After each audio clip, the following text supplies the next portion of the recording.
Happy Friday.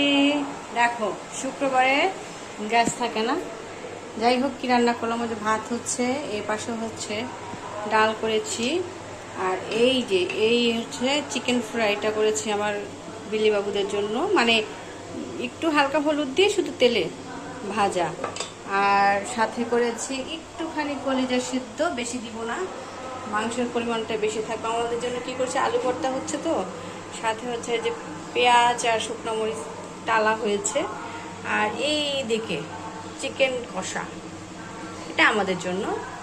আর এইখানে হচ্ছে এই দেখো কতগুলা মুরগির খাঁচা, তারপর সাথে আছে তোমার কি বলে এটাকে, চামড়া, আর এখানে আছে 2 কেজি পরিমাণে, 2.5 কেজি পরিমাণে চালের ভাতটাও দিয়ে দিব। সবকিছু মিলে ওই বাইরের সারমেয়দের জন্য রান্না হচ্ছে। এই হচ্ছে আমাদের শুক্রবার।